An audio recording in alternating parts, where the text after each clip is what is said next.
12 years ago, Sofia Alvarez, a 29-year-old diving instructor with sun-kissed skin and eyes as deep as the Atlantic waters she loved, vanished after leaving her apartment for what she called a night exploration of Miami's hidden reefs. Her disappearance plunged her Cuban-American family into unspeakable tragedy and left the tight-knit diving community of South Beach in complete confusion. The Miami-Dade police considered several possibilities: accidental drowning, equipment failure, even the theory of a rogue current sweeping her away, but they couldn't solve the case, causing outrage among the Alvarez family, who never lost hope. For over a decade, they fought relentlessly for the truth to surface. Before we continue, subscribe and hit the bell. Here we reopen cold cases with respect and evidence. Sofia was more than just a diving instructor at Aqua Dreams Dive Center on Ocean Drive. She was the heartbeat of Miami's underwater exploration community, known for her fearless descents into the city's most challenging dive spots and her infectious passion for marine conservation. Born in Little Havana to immigrant parents who had fled Cuba in the 1980s, Sofia carried the resilience of her heritage in every breath she took beneath the waves. On that fateful October evening in 2012, security cameras captured Sofia loading her gear into her weathered Toyota pickup truck outside her Brickell apartment. She wore her usual diving attire, a black wetsuit and her lucky coral necklace, a gift from her grandmother. Witnesses at the marina saw her boat, Esperanza, leaving the dock around 9:30 p.m., its engine humming into the darkness of Biscayne Bay. She never returned. The search efforts were immediate and massive. The Coast Guard deployed helicopters, rescue boats scoured the coastline from Key Biscayne to Aventura, and volunteer divers from across South Florida joined the desperate hunt. For 72 hours, the waters off Miami Beach were filled with searchers calling Sofia's name, their voices echoing against the silence of the ocean.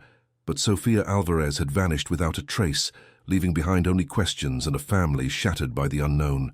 In the Alvarez household in Little Havana, time stopped on October 15, 2012. Sofia's father, Miguel Alvarez, a mechanic who had built his American dream one repaired engine at a time, aged 10 years in the first month after his daughter's disappearance. Her mother, Carmen, a devout Catholic who had once filled their home with the aroma of café cubano and the sound of salsa music, fell into a depression so profound that she stopped speaking Spanish, the language she had whispered to Sofia as a child. The weight of Sofia's absence pressed down on the family like the crushing depths she once fearlessly explored.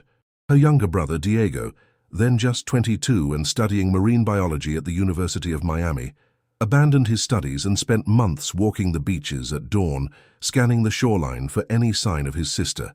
"She taught me to dive when I was 8, he would later tell investigators, his voice breaking. Sofia always said the ocean never lies. It always gives back what it takes. But it's been 12 years, and it gave us nothing." The Miami-Dade police initially treated Sofia's case with the urgency it deserved. Detective Maria Santos, assigned to the case, conducted extensive interviews with Sofia's colleagues at Aqua Dreams, her regular diving clients, and her small circle of close friends. The investigation revealed a woman with no enemies, no debts, no romantic entanglements that might suggest foul play. But as weeks turned to months, the case grew cold. The file moved from Santos's active desk to a cabinet drawer, then to a storage room where it would remain untouched for years. The family's desperate calls to the police department were met with increasingly brief responses. "No new leads. Case remains open. We'll contact you if anything develops." Miguel Alvarez refused to accept the silence. He spent his life savings hiring private investigators, posting rewards, even consulting psychics recommended by desperate friends. Every lead proved false, every hope shattered against the rocks of reality. Yet he never stopped believing that somewhere in the vast network of Miami's waterways, the truth about Sofia was waiting to surface. Carmen found solace in her faith, lighting candles at St. John Bosco Catholic Church and organizing prayer circles for her daughter's safe return. But as years passed, her prayers slowly transformed from pleas for Sofia's return to whispered requests for closure, for the peace that comes with knowing. The Aqua Dreams Dive Center, where Sofia had worked for 6 years before her disappearance, became a shrine to her memory. Her colleagues, a mix of sun-weathered diving veterans and young enthusiasts drawn to Miami's underwater world, struggled to make sense of losing someone who seemed to understand the ocean better than the land. Jack Morrison, the center's owner and Sophia's mentor, a gruff former Navy diver with 30 years of experience in Miami's waters, was devastated by her disappearance. "Sophia was the best natural diver I ever trained," he told police during his initial interview. "She could read currents like a book, never took unnecessary risks. Whatever happened to her wasn't an accident." But beneath the surface of grief and solidarity, the diving community harbored secrets that wouldn't emerge for years. Sophia's closest friend at the center, Rebecca Chen, a marine photographer who had accompanied Sophia on dozens of dives, revealed to investigators that Sophia had been increasingly excited about something in the weeks before her disappearance. "She kept talking about discovering something special," Rebecca remembered. "She said she'd found a location that could change everything, but she was being secretive about it." Sophia was never secretive. The police investigation focused on Sophia's diving logs, meticulously kept records that detailed every dive she'd made in the 2 years before her disappearance. The logs revealed an experienced diver who regularly explored depths of 80 to 120 feet, often solo, in areas ranging from the popular reefs off Key Biscayne to the more remote wrecks scattered along Miami's continental shelf. But investigators noticed something peculiar in Sophia's final entries. In the weeks before October 15th, she had made several dives to coordinates that didn't correspond to any known dive sites. The locations were marked only with numbers and symbols that made no sense to the detectives assigned to the case. Tommy Rodriguez, a fellow instructor who had harbored romantic feelings for Sophia, admitted during questioning that she had asked him about accessing restricted maritime areas.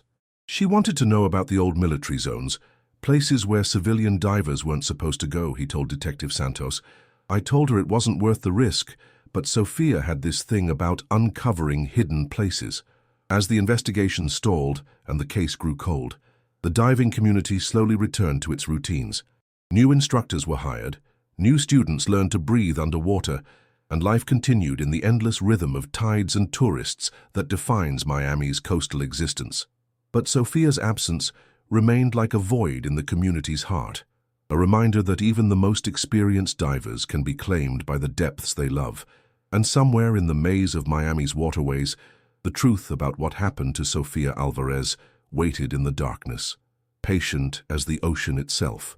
The secrets that would eventually surface would prove more disturbing than anyone in the diving community could have imagined. The years following Sophia's disappearance transformed Miami's diving community into a place haunted by unspoken questions. As 2013 melted into 2014, then 2015, the initial shock gave way to a heavy acceptance that Sophia Alvarez had become another name on the long list of people claimed by South Florida's treacherous waters. Detective Maria Santos, who had initially handled the case with determination, was promoted to the robbery division in 2015. Sophia's file was transferred to Detective James Crawford, a veteran investigator nearing retirement who inherited dozens of cold cases like unwanted heirlooms. Crawford's approach was methodical but distant. He reviewed the evidence annually, made a few perfunctory calls to the family, and filed his reports with the resigned efficiency of someone who had seen too many mysteries go unsolved. Meanwhile, the Alvarez family adapted to a reality defined by absence. Miguel sold his auto repair shop in 2016, unable to concentrate on work while his daughter remained missing. He used the money to fund one last massive search effort, hiring sonar equipment to scan the ocean floor from Miami Beach to the Florida Keys. The search yielded nothing but more questions and deeper debt.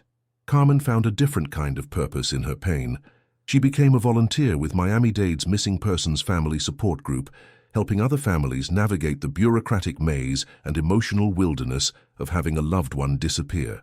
"Sophia taught me strength," she would tell grieving mothers in the group's weekly meetings at a community center in Coral Gables. "Even when I can't feel her presence, I can feel her teaching me to survive."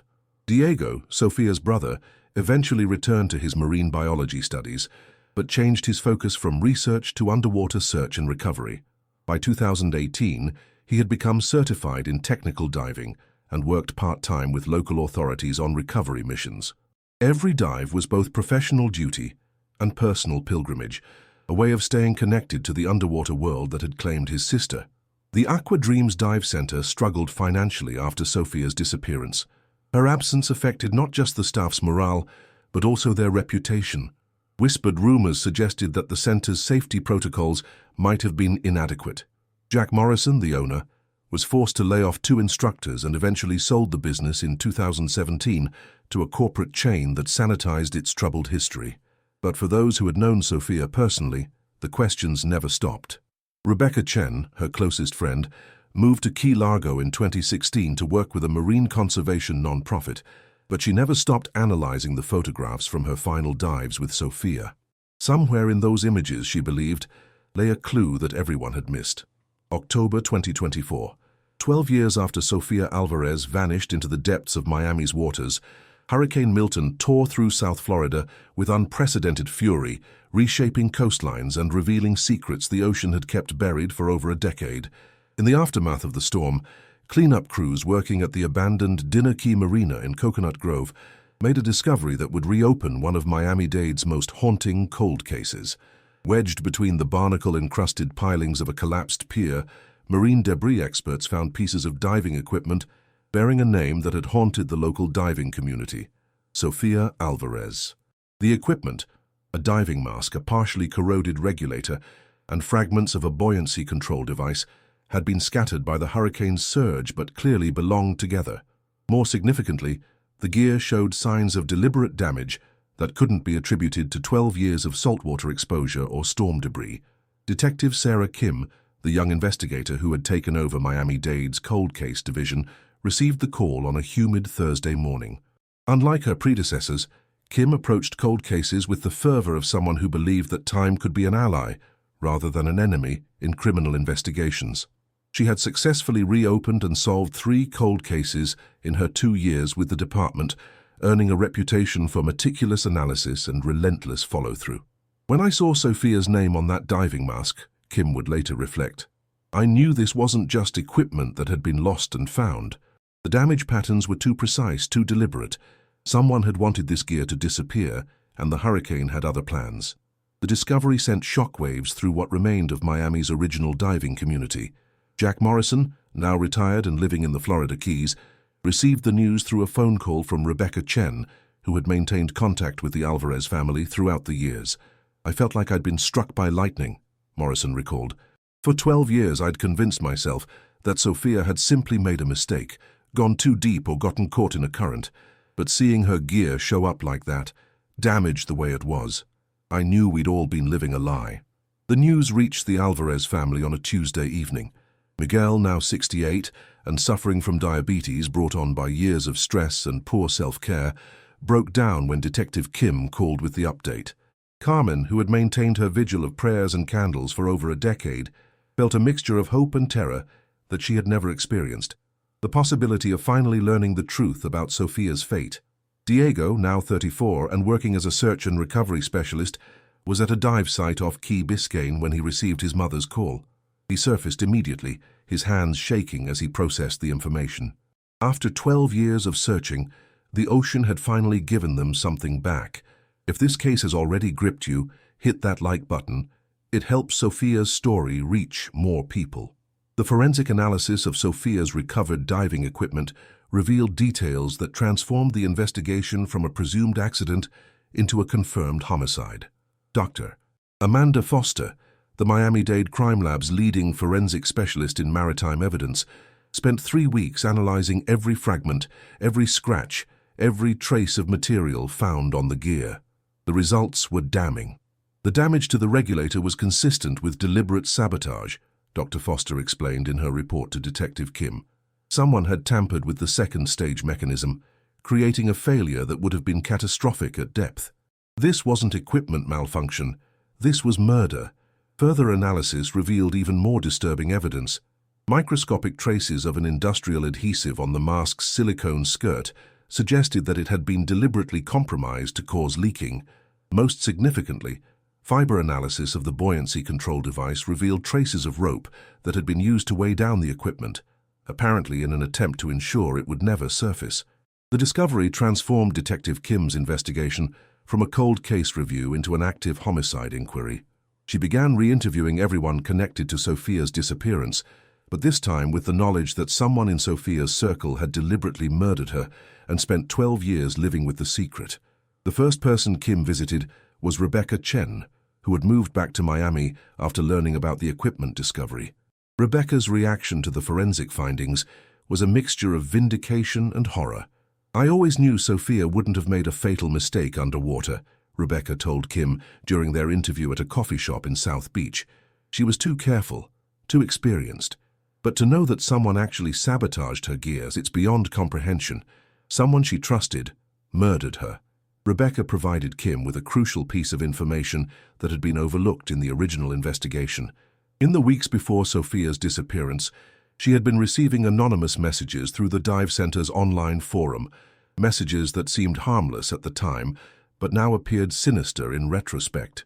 Someone was asking very specific questions about her dive schedule, her favorite locations, whether she ever dove alone. Rebecca revealed. Sophia thought it was just another diver wanting tips, but now someone was stalking her, learning her patterns. The anonymous messages had been posted through a fake account that the original investigators had never traced.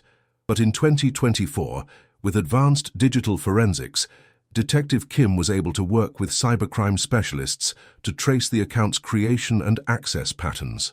What they discovered would shock everyone involved in the case. The account had been created from a computer at the Aqua Dreams Dive Center, during hours when only staff members had access to the building. More disturbing still, the access logs showed that the account had been used to monitor Sophia's social media and diving forum activities for months before her disappearance. Someone who worked closely with Sophia had been planning her murder for a very long time. As Kim dug deeper into the digital evidence, she uncovered a pattern of obsessive behavior that painted a chilling picture of premeditation. The anonymous stalker had saved dozens of Sophia's photos, researched her family background, and even accessed her employment records through the dive center's computer system. The killer had been hiding in plain sight for 12 years, watching the Alvarez family grieve, attending the memorial services and consoling Sophia's friends, all while knowing exactly what had happened to her that night in October 2012. The investigation was about to reveal a betrayal so profound that it would shatter everything the diving community thought they knew about the people they trusted. The digital forensics investigation led Detective Kim to a revelation that would shatter the foundations of trust within Miami's diving community. The anonymous account that had stalked Sophia for months before her murder traced back to Tommy Rodriguez, the same colleague who had claimed to harbor romantic feelings for her, the same man who had comforted the Alvarez family at memorial services for 12 years. When Kim and her team executed a search warrant at Rodriguez's Kendall home in November 2024, they discovered a shrine to obsession that revealed the true depth of his deception. Hidden in a locked basement room were hundreds of photographs of Sophia, many taken without her knowledge during dives and at the dive center. Computer files revealed years of surveillance, including GPS tracking of her boat and detailed schedules of her diving activities. But the most damning evidence was Rodriguez's detailed journal, spanning from 2011 to 2024, documenting his growing obsession with Sophia and his rage over her repeated rejections of his romantic advances. "She thinks she's too good for me," read one entry from September 2012. "Always talking about her principles and professional boundaries. She flirts with clients, gives them special attention, but treats me like I'm invisible. She needs to learn that actions have consequences." The journal revealed that Rodriguez had attempted to sabotage Sophia's relationships with diving clients, spreading rumors about her safety practices, and even filing false complaints with the dive center's insurance company. When these attempts failed to damage her reputation or make her dependent on him for support, his obsession turned deadly. The entry from October 10, 2012, just 5 days before Sophia's disappearance, was particularly chilling. "I've been watching her night diving patterns. She always goes to the reef coordinates alone on Tuesday or Wednesday nights. This Tuesday I'll be waiting. If she won't choose me, she won't choose anyone." Rodriguez had meticulously planned Sophia's murder, using his knowledge of diving equipment to sabotage her gear in a way that would appear accidental. He had followed her boat that night, waiting until she was at depth before approaching. The journal detailed how he had convinced her that he was there to dive with her as a safety buddy, a common practice in the diving community. Once underwater, Rodriguez had activated the equipment failures he had pre-programmed, causing Sophia's regulator to malfunction and her mask to flood simultaneously. In her panic, she had tried to surface too quickly, but Rodriguez had prevented her escape, holding her underwater until she drowned. The most disturbing aspect of his confession was the calculated disposal of evidence. Rodriguez had weighted Sophia's body and equipment with chains, sinking them in a location he believed would never be discovered. Hurricane Milton's unprecedented storm surge had inadvertently scattered the evidence, leading to the discovery that ultimately exposed his crime.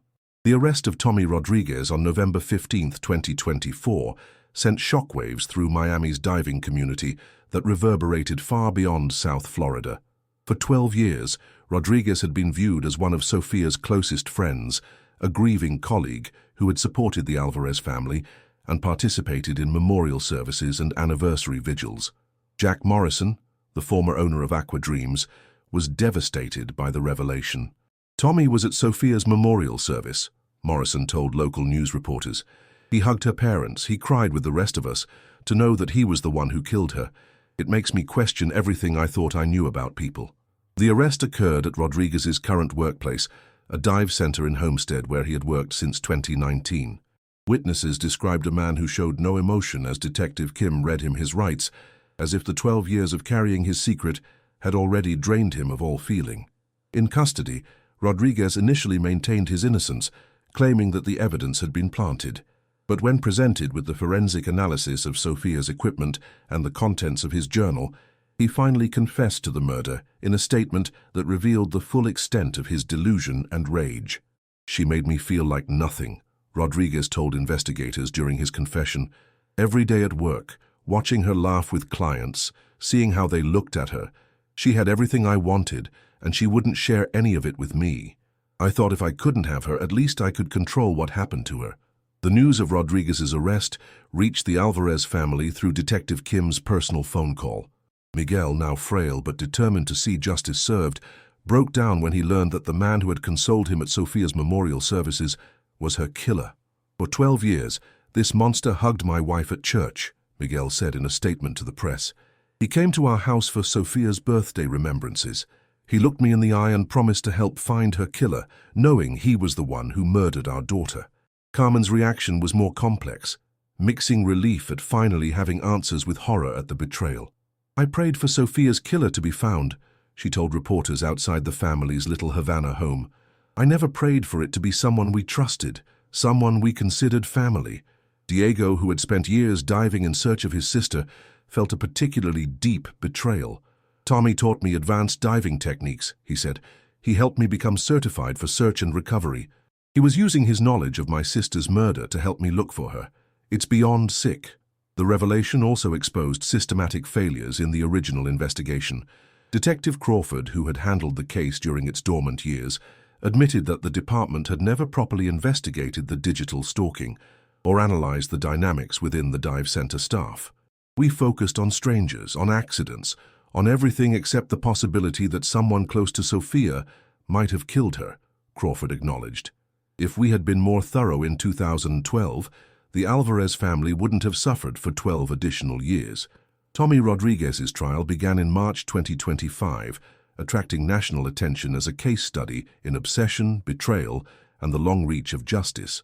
The prosecution, led by Miami-Dade Assistant State Attorney Jessica Morales, presented a comprehensive case that left no doubt about Rodriguez's guilt or the premeditated nature of his crime.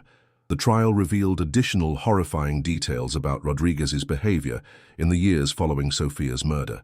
He had regularly visited the location where he had disposed of her body, treating it as a twisted pilgrimage site.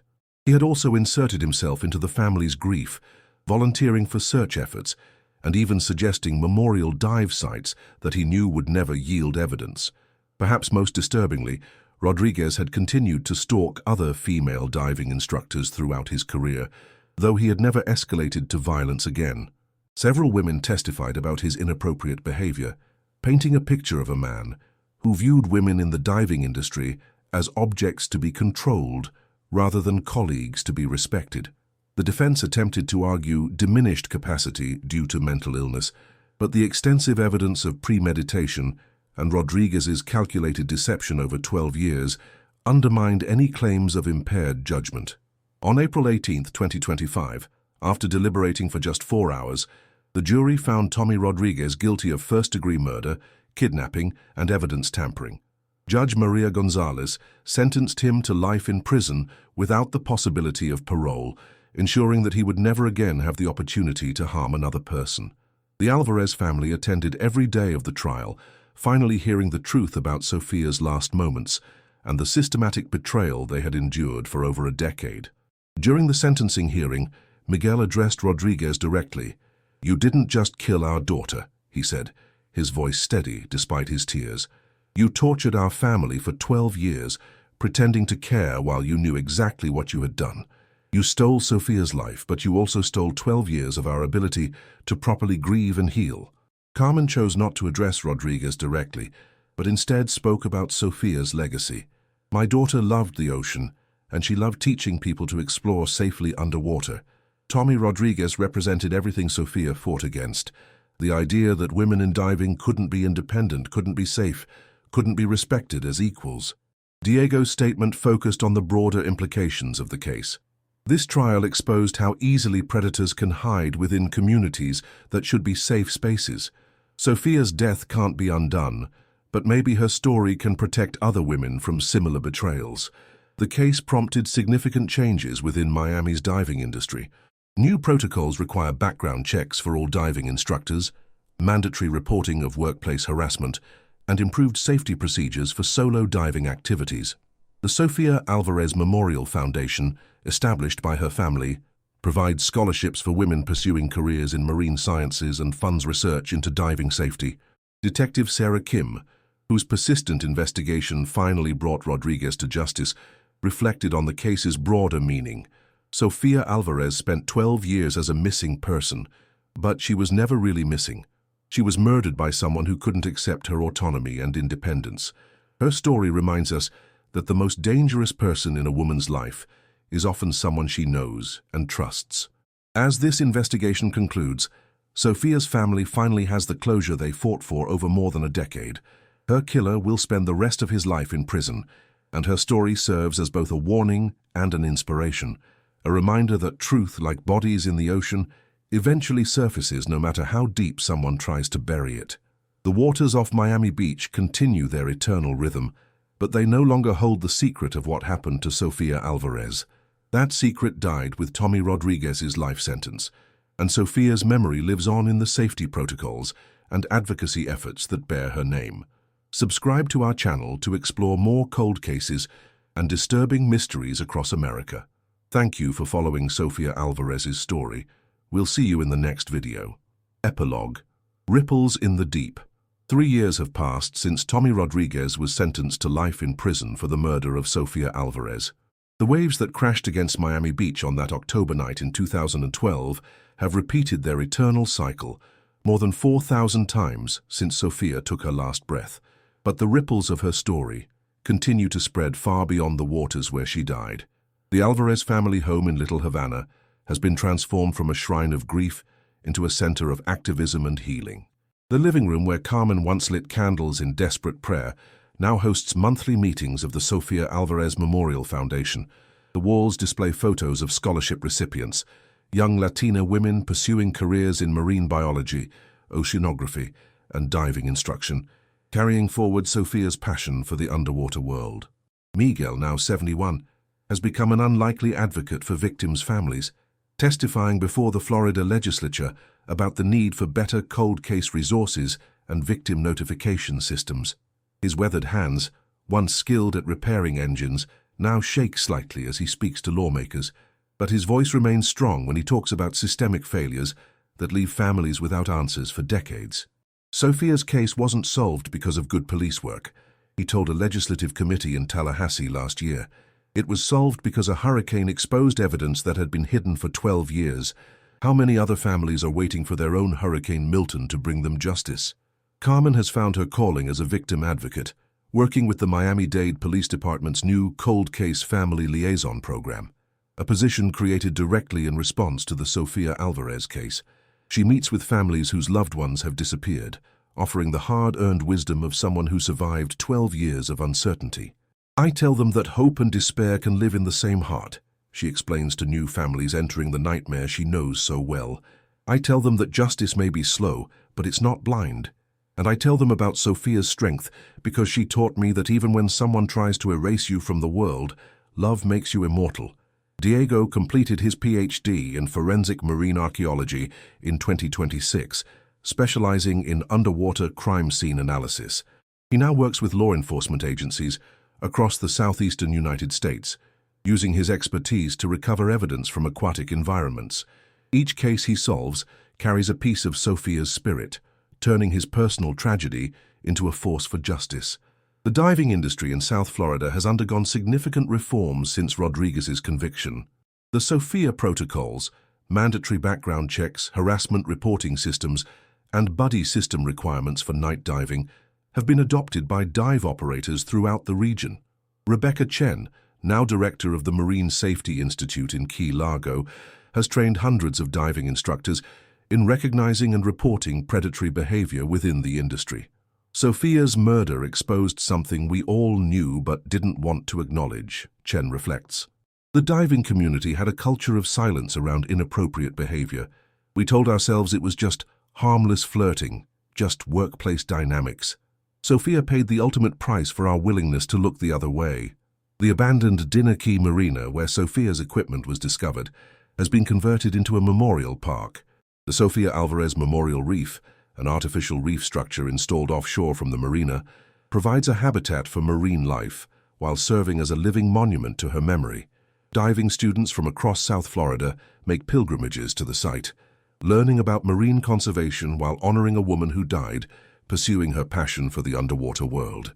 Detective Sarah Kim, promoted to head of the Cold Case Division in 2027, keeps a photo of Sophia on her desk. Not Sophia the victim, but Sophia the vibrant diving instructor, smiling in her wetsuit with the Florida sunshine reflecting off her mask. The photo serves as a reminder that behind every cold case file is a life that mattered, a family that grieves, and a community that deserves truth. The Sofia Alvarez case changed how we approach cold cases. Kim explains to the new detectives she trains. We learned that time doesn't erase evidence, it just moves it around. And we learned that the most dangerous predators aren't strangers lurking in shadows. They're often the people standing right beside us, offering comfort while hiding their crimes. Tommy Rodriguez remains in Florida State Prison, serving his life sentence without parole. Fellow inmates report that he has shown no remorse for his crime, maintaining in conversations that Sophia brought it on herself by rejecting his advances. Prison psychologists have classified him as a narcissistic sociopath with an extremely high risk of reoffending if ever released, a release that will never come. In a cruel irony, Rodriguez has become something of a celebrity among other inmates who admire his ability to deceive the victim's family for 12 years. Letters from crime enthusiasts and true crime podcast producers regularly arrive at the prison, seeking interviews that Rodriguez eagerly grants, apparently enjoying the attention his notoriety brings. The families of Rodriguez's other stalking victims have found some measure of closure in his conviction, though several women have expressed frustration that the pattern of his behavior was visible for years before Sophia's murder. 2 former colleagues have filed civil lawsuits against dive centers that employed Rodriguez, despite complaints about his inappropriate behavior. The broader true crime community has embraced Sophia's story as a cautionary tale about workplace predators and the dangers of dismissing concerning behavior as harmless eccentricity. Dozens of podcasts, documentaries, and news specials have examined the case, though the Alvarez family carefully controls which media requests they accept, determined that Sophia's story be told with respect rather than sensationalized for entertainment. Perhaps the most profound change has occurred within the Cuban-American community of Little Havana, where Sophia's story has become a touchstone for discussions about women's safety and family resilience. The annual Dive for Sophia memorial event, held each October 15th, brings together hundreds of participants who dive, swim, or simply gather on the beach to honor her memory and support other families of missing persons. The event has grown beyond Miami, with sister ceremonies now held in diving communities across Florida, California, and the Caribbean. The sight of hundreds of divers entering the water in unison, their descent lights creating a constellation beneath the waves, has become one of the most moving tributes in the true crime memorial landscape. As the sun sets over Biscayne Bay on this October evening in 2028, the same waters that claimed Sofia Alvarez 16 years ago reflect the lights of a city that has learned from her loss. The boats returning to harbor carry divers who benefit from safety protocols written in her memory.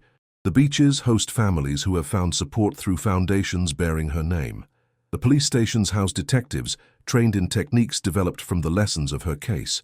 Sofia Alvarez was 29 years old when Tommy Rodriguez murdered her in the depths of Miami Beach. She had planned to spend that October night exploring the underwater world she loved, sharing her passion for marine conservation with future students, building a life defined by adventure and purpose. Instead, she became a symbol of resilience, justice, and the power of families who refused to accept silence as an answer to their questions. Her story reminds us that some murders are solved not by brilliant detective work, but by the patient accumulation of evidence and the relentless love of people who will not let the dead be forgotten. In the depths where Sofia died, the ocean continues its ancient rhythms, indifferent to human justice and human grief. But on the surface, where the living continue their work of memory and meaning, her legacy grows stronger with each passing tide. The truth, like the ocean itself, has a way of surfacing when we least expect it, carrying with it the power to heal, to change, and to ensure that those we have lost continue to protect those who remain. Sofia Alvarez is gone, but she is not forgotten. In a world where women too often disappear without answers, her story stands as proof that love is stronger than deception, that justice can outlast injustice, and that sometimes the ocean gives back more than it takes away.